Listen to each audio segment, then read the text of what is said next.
In 1918, Germany was a defeated empire. The First World War had ended, and what was once one of Europe's most powerful nations was left humiliated, starving, and stripped of pride. The Treaty of Versailles, signed in 1919, placed the blame for the entire war on Germany. It forced the country to pay enormous reparations, surrender its territories, and dismantle its military power. For millions of Germans, this was not just the end of a war, it was the end of hope. The streets of Berlin and Munich were filled with veterans, broken soldiers who had fought bravely only to return to a nation in ruins. Food was scarce, money was worthless, and the once mighty German Empire had become a republic that few respected, the Weimar Republic. Across Germany, people asked the same question: how did we lose? Out of this chaos came anger. A deep resentment began to grow, not only toward the Allied powers, but also toward Germany's own leaders who had accepted the peace treaty. Many Germans felt betrayed. They called it the stab in the back, the idea that Germany's army had not truly been defeated on the battlefield, but had been betrayed by politicians at home. This anger created the perfect storm for extremism. Across the nation, new political movements began to rise, communists promising revolution, nationalists calling for revenge, and among them was a small radical group led by a man named Adolf Hitler. At first, he was just another voice in the chaos, a failed artist, a veteran of the Great War, standing in beer halls shouting about national pride and unity. But Hitler understood something others didn't: the power of emotion, the power of words. He spoke directly to the pain of ordinary Germans. He told them what they wanted to hear: that Germany had been betrayed, that they were not defeated, and that one day the nation would rise again. By the early 1930s, economic disaster struck again. The Great Depression tore through the world, and Germany, already weak, collapsed further. Unemployment soared, hunger returned, and when people are desperate, they look for a savior. Hitler offered simple answers to complex problems. He promised jobs, strength, and national pride. And slowly, his words turned into a movement. In 1933, Adolf Hitler became Chancellor of Germany. Within months, democracy was gone. The Weimar Republic was dead. In its place stood the Third Reich, a new empire built on the ruins of the old one. Hitler wasted no time. He began rebuilding the military, creating jobs through massive public projects, and controlling every aspect of German life. Propaganda filled the streets. Posters, films, and radio broadcasts told Germans that they were special, the chosen nation, destined for greatness. Germany was no longer ashamed. The world that had once looked down on them now began to fear them again. And for many Germans, that fear from the outside world felt like pride on the inside. The memory of humiliation after World War I was slowly being replaced by something else: confidence, unity, and power. But beneath that pride, a dark ideology was spreading. The Nazi regime was built not only on nationalism, but also on hatred of those considered different, especially Jews. Hitler blamed them for Germany's problems, poisoning an entire generation with lies and fear. Still, the country marched forward. The economy recovered. The army grew stronger. And by 1939, Germany was ready to challenge the world once again. In September of that year, German troops invaded Poland. The world watched as tanks, aircraft, and soldiers moved with terrifying speed. The strategy was called Blitzkrieg, lightning war, a new kind of warfare that relied on shock, speed, and overwhelming force. Within weeks, Poland had fallen. Britain and France declared war, but by the time they reacted, Germany had already reshaped the map of Europe. The Second World War had begun, and Germany was no longer the broken nation of 1918. It was now the aggressor, the superpower rising from ashes, determined to rewrite history. By the spring of 1940, Germany's war machine was unstoppable. The world had underestimated Hitler's new army, an army rebuilt from scratch in less than a decade, trained to fight with precision and speed. When the invasion of France began, German tanks moved through the Ardennes forest, an area the Allies thought was impassable. But Germany had rewritten the rules of war. In just 6 weeks, France, one of the strongest nations in Europe, had fallen. It was a victory no one thought possible. German soldiers marched through Paris as the world watched in shock. For the first time since the humiliation of World War I, Germany stood as the master of continental Europe. The Nazi flag flew over ancient cities, Brussels, Amsterdam, Warsaw, and Paris. Across Germany, celebrations erupted. To many Germans, this felt like revenge for the Treaty of Versailles, for years of poverty and shame. But behind the parades and music, the Nazi regime was already planning something even more ambitious. Hitler's eyes turned to the West, to Britain. He believed that once Britain fell, the rest of the world would have no choice but to accept German dominance. In the summer of 1940, the Luftwaffe, Germany's air force, launched an all-out assault on British cities and military bases. Bombers filled the skies over London, while the Royal Air Force fought desperately to defend the homeland. The Battle of Britain became the first major defeat for Germany.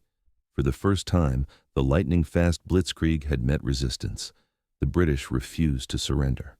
Night after night, bombs rained down on their cities, but the people stood firm. Hitler realized that conquering Britain would not be as simple as crushing France. So, he looked east. To him, the true destiny of the German Reich lay not in the West, but in the vast lands of the Soviet Union. Hitler saw the East as Germany's future, a place for expansion, resources, and the destruction of his ideological enemy, communism. In June 1941, without warning, Germany launched Operation Barbarossa, the largest military invasion in history. Over 3 million German soldiers crossed into Soviet territory, supported by tanks, artillery, and aircraft. At first, the results were staggering. Entire Soviet armies were encircled and destroyed. Cities like Minsk, Kiev, and Smolensk fell in weeks. German soldiers advanced deep into Russia, capturing hundreds of thousands of prisoners. In Berlin, people believed victory was inevitable. Hitler himself declared that the Soviet Union would collapse within months. But the German High Command underestimated one thing: the vastness and resilience of Russia. As the army advanced, the distances grew longer, the supply lines weaker, and the cold deadlier. By winter 1941, the German army reached the gates of Moscow. The soldiers, dressed in summer uniforms, faced one of the harshest winters in memory. Temperatures dropped below -30 degrees Celsius. Engines froze, weapons jammed, and soldiers died not only from bullets, but from the cold itself. For the first time, the German army was forced to stop. The dream of a quick victory had frozen in the Russian snow. Back home, propaganda continued to tell Germans that the war was going well. Posters showed smiling soldiers and glorious victories, while in reality, thousands were dying every day. But fear kept the truth hidden. No one could speak against the Reich. Dissent meant prison, or worse. At the same time, the Nazi regime's darker goals were unfolding. Across occupied Europe, millions of Jews were being rounded up, forced into ghettos, and later transported to concentration camps. The final solution, as the Nazis called it, was now in full motion. Trains carried men, women, and children to camps like Auschwitz, Treblinka, and Sobibor, places built not for work, but for extermination. Inside Germany, most ordinary citizens knew little of what was truly happening, though whispers spread. The state controlled all information. To question was to disappear. For many Germans, survival meant silence. They focused on daily life, on rationing, on trying to live under constant propaganda and fear. By 1942, the war had become global. Germany had allies in Italy and Japan. The Axis powers seemed unstoppable, stretching from North Africa to the Pacific. Yet behind the victories, cracks were beginning to show. The United States had entered the war after Japan attacked Pearl Harbor. Now, Germany faced the industrial might of America, the resilience of Britain, and the enormous manpower of the Soviet Union, all at once. The German army was stretched thin, fighting in deserts, mountains, and endless Russian plains. Supplies ran low. Bombs began to fall on German cities. The once invincible Reich was now fighting for survival on multiple fronts. Hitler refused to retreat. His generals pleaded to withdraw from hopeless positions, but he saw every setback as a test of will. Not one step back, he demanded. He believed that sheer determination could overcome logic. But war is not won by will alone. By late 1942, the German Sixth Army found itself trapped in the ruins of Stalingrad. The city that bore Stalin's name became a symbol of defiance. What began as another swift attack turned into one of the bloodiest battles in human history. The Soviets surrounded the German forces, cutting off supplies. For months, the soldiers fought in freezing ruins, starving and hopeless, until finally, in early 1943, they surrendered. Nearly 300,000 German soldiers were lost in Stalingrad, a catastrophe so great that it broke the myth of German invincibility. Across the nation, families waited for letters that never came. Still, Hitler refused to admit defeat. He promised a new miracle weapon, a turning point that would save Germany. But deep down, even the most loyal officers began to realize the war was turning against them.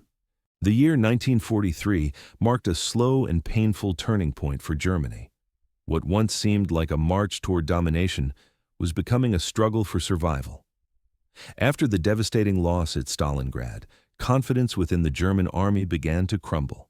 The soldiers who once believed they were unstoppable now faced the terrifying reality that the Reich could lose the war. In Berlin, the mood shifted.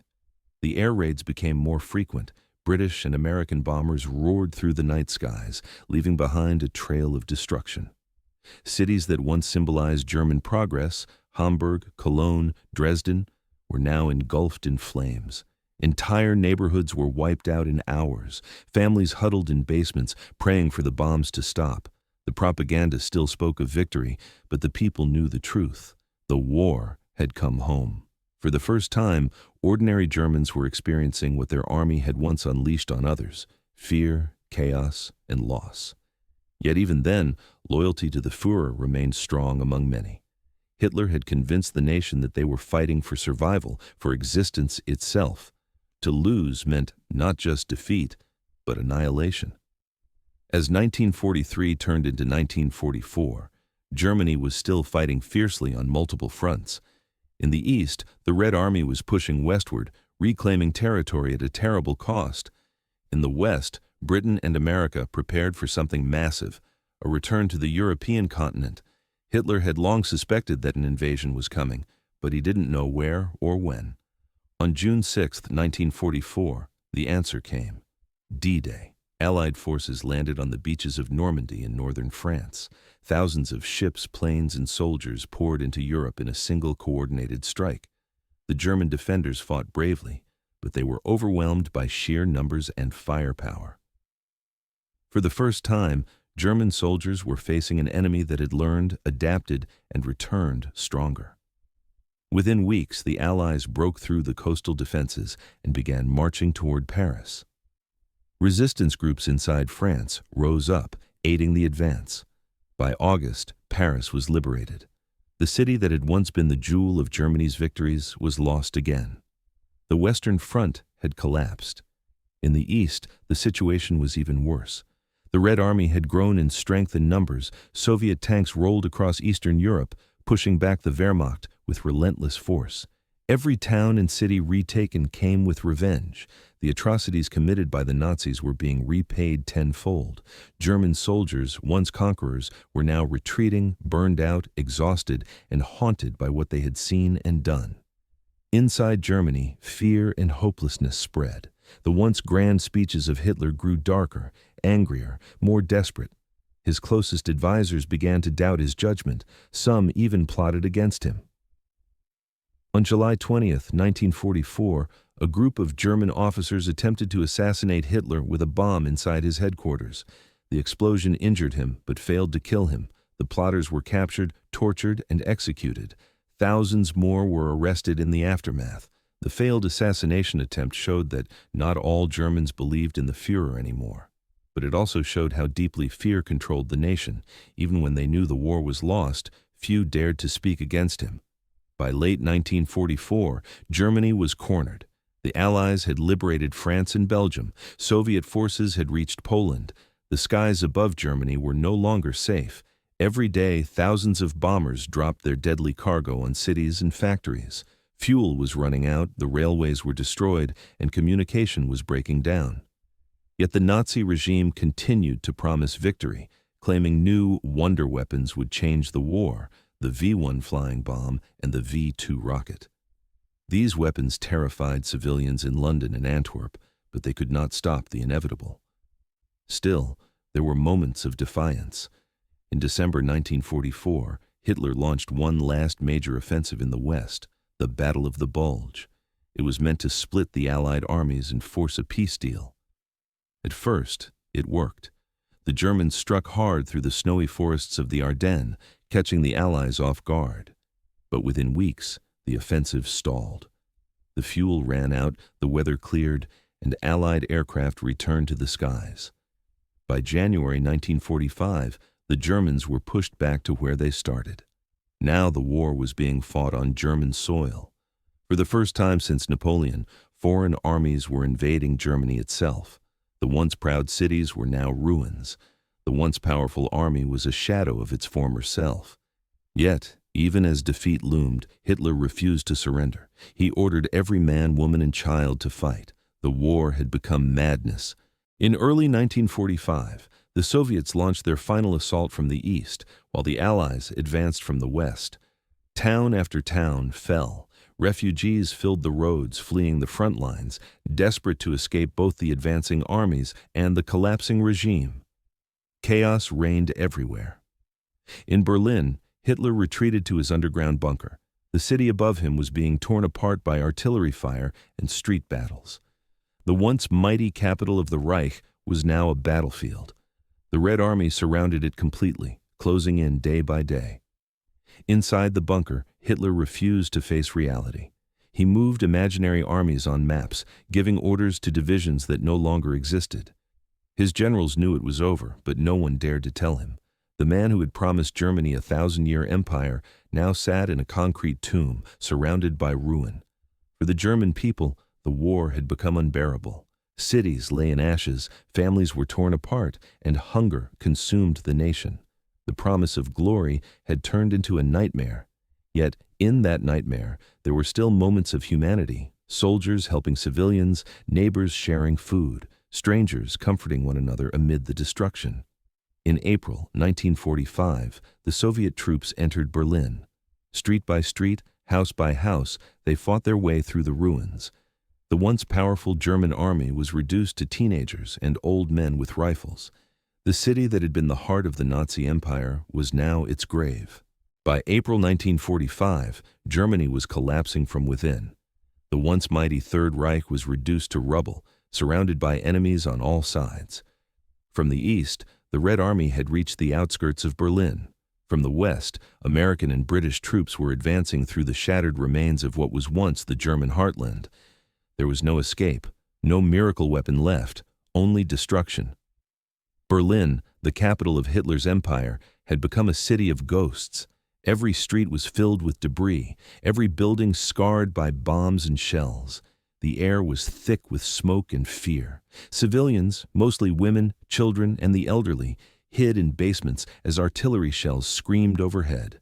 Food was almost gone, water was scarce, and death was everywhere. The Red Army's assault on Berlin began on April 16th. Soviet guns opened fire with one of the largest barrages in history. The ground shook as thousands of shells fell upon the city. The German defenders, exhausted, undertrained, and heavily outnumbered, fought with desperate courage. Hitler had declared Berlin a fortress. There would be no surrender.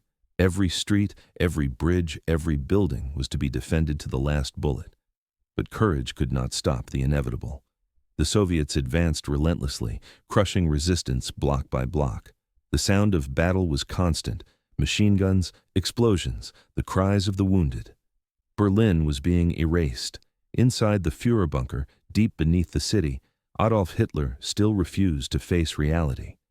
Surrounded by loyal officers and secretaries, he gave orders that no longer mattered.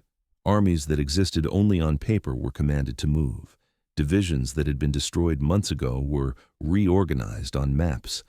The fantasy of control lingered even as the world above him collapsed. Hitler's once unshakable confidence was gone. He raged against his generals, accusing them of betrayal. He believed the German people had failed him, that they were unworthy of the empire he had tried to build. To him, surrender was worse than death. On April 20th, 1945, Hitler turned 56 years old. Outside, Soviet artillery thundered as shells landed near the Reich Chancellery. It was his last birthday. Loyal followers brought him flowers and congratulations, but everyone knew it was over. The once celebrated leader of a powerful nation was now hiding underground, waiting for the end. Above ground, chaos ruled. Civilians fled wherever they could, though there was nowhere left to go. The streets were filled with refugees, wounded soldiers, and destroyed vehicles. The once disciplined German army was falling apart. Some soldiers threw away their weapons and surrendered to the Western Allies, hoping to avoid the Soviets. Others fought to the death, clinging to orders that no longer made sense. By April 25th, the Soviets had completely encircled Berlin. The Americans and Russians met at the Elbe River, cutting Germany in half. The Reich was officially finished. Yet inside the bunker, Hitler still dreamed of a counterattack that would save him. But no help was coming. On April 28th, Hitler learned that one of his closest allies, Benito Mussolini, had been captured and executed by Italian partisans. His body was hung in public, a warning of what awaited the Führer. Hitler's world collapsed. 2 days later, on April 30th, as Soviet troops closed in just a few hundred meters from the bunker, Adolf Hitler ended his life. He and Eva Braun, his longtime companion, committed suicide together.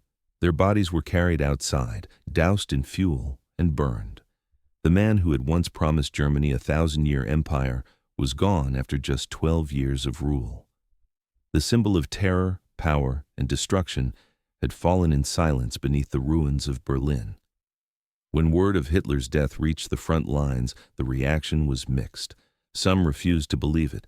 Others felt a strange sense of relief. For many, it didn't matter anymore. The war was already lost. On May 2nd, Berlin officially surrendered to the Soviet forces. Red flags rose over the Reichstag, the heart of Nazi power.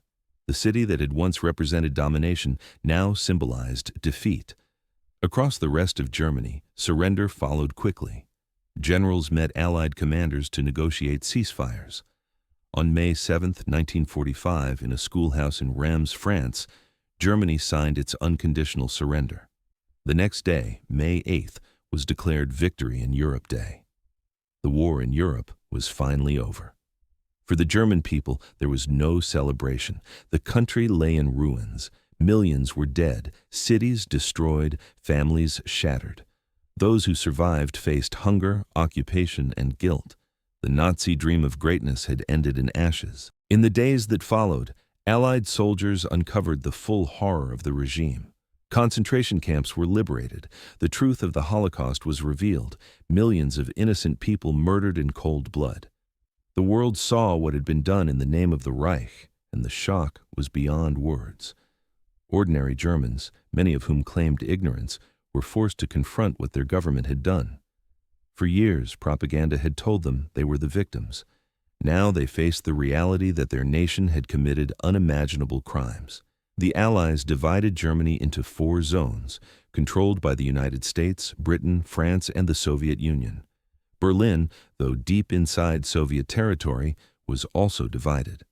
The once united nation was now split in 2. From the ruins of the Third Reich, 2 new Germanys would rise, one democratic and free in the West, the other communist and controlled in the East. In those early post-war years, Germany's cities looked like another planet. Children played among the rubble, families built shelters out of debris, and food came through foreign aid. The people were broken, but not destroyed. Slowly, they began to rebuild, brick by brick, day by day. The war that had begun with the promise of glory had ended in total devastation. More than 60 million lives were lost across the world. Germany's ambition had set the planet on fire, and now, from those ashes, a new world was emerging. The Reich was gone, but its lessons would never be forgotten. The war was over, but Germany's real struggle had just begun. When the guns fell silent in May 1945, the once mighty nation lay in ruins. Entire cities were flattened, industries destroyed, millions displaced. Roads were filled with refugees, women, children, and elderly men carrying what little they had left, searching for homes that no longer existed. Hunger was everywhere. The winter of 1945 was one of the harshest in living memory. For many, survival was the only goal. The Allied forces divided Germany into 4 zones of occupation. The Americans, British, and French controlled the West, while the Soviet Union took the East. Berlin, though deep in the Soviet zone, was split in 4 as well. The unity of the nation was gone. The land that once dreamed of ruling the world was now carved up by those it had tried to destroy. The people of Germany faced a hard truth. Their country had caused unimaginable suffering. The propaganda that had shaped their minds for years was gone, replaced by silence, disbelief, and guilt. As Allied soldiers liberated concentration camps, the world saw the full horror of the Nazi regime. Piles of bodies, gas chambers, starving survivors. The images spread across newspapers and cinema screens, forcing every German to face what had been done in their name. For many, it was unbearable. Some refused to believe it. Others wept openly. There were those who claimed they never knew, that they had only followed orders, that they had no choice. But the evidence was undeniable. The entire world judged, and Germany itself had to confront its past. In November 1945, the Nuremberg trials began.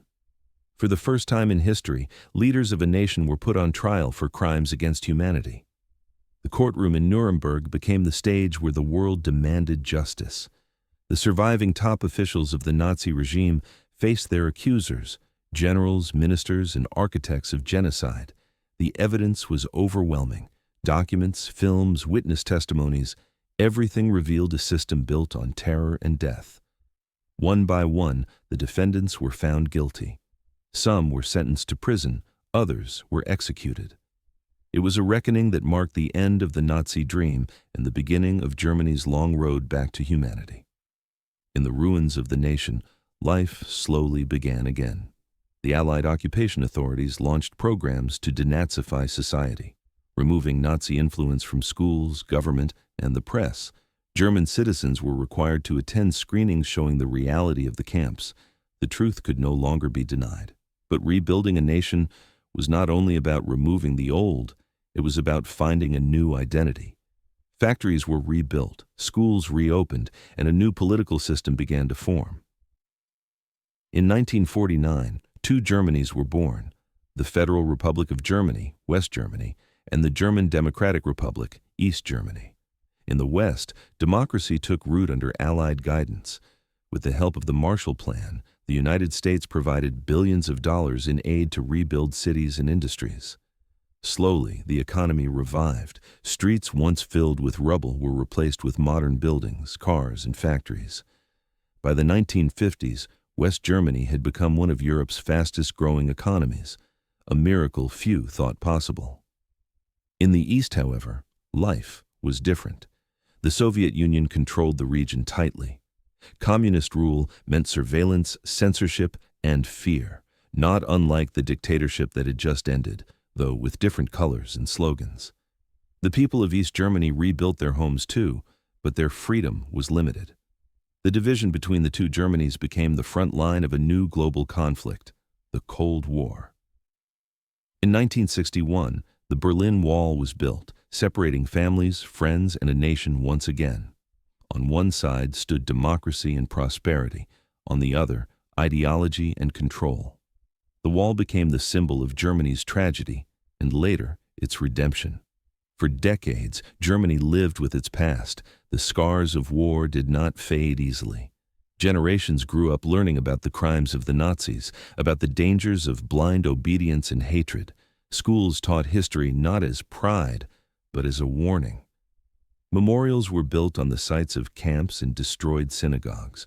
The country turned remembrance into a duty. In the years that followed, Germany became a different kind of power, not one of conquest, but of conscience. It rebuilt itself as a democratic nation, standing for peace, cooperation, and human rights. The very country that once sought to dominate Europe became one of the driving forces behind its unity. Then, in 1989, history turned once more. The Berlin Wall fell. East and West Germans climbed the wall together, celebrating in tears and disbelief. Families were reunited after decades of separation. The world watched as Germany was reborn, not as an empire, but as a nation determined to never repeat its past mistakes. In 1990, the two Germanys were officially reunified. The process was not easy. The wounds of division ran deep, but the people were ready. The German flag flew again over a united capital, Berlin, a city that had once symbolized destruction and despair, now representing rebirth and hope. Today, the story of Germany in World War II remains one of the most powerful in human history, a story of ambition, destruction, and redemption. It is a story of how a nation lost itself in the pursuit of power and how it later found its soul again through truth and accountability. The ruins of war still stand in parts of Berlin, preserved as reminders of what once was. The museums, the memorials, the silent stones, all tell the same story. Never again. For those who lived through the war, the memories never faded. For the generations that followed, the responsibility was clear: to remember, to learn, and to ensure that the darkness of the past never returns. Germany's story is not just about war. It's about humanity's capacity to destroy and to rebuild. It's about how even the darkest chapters can lead to light if the truth is faced and the lessons are remembered. From the ashes of 1945 rose a nation determined to change its destiny, not through conquest, but through peace. And that, perhaps, is the greatest victory of all.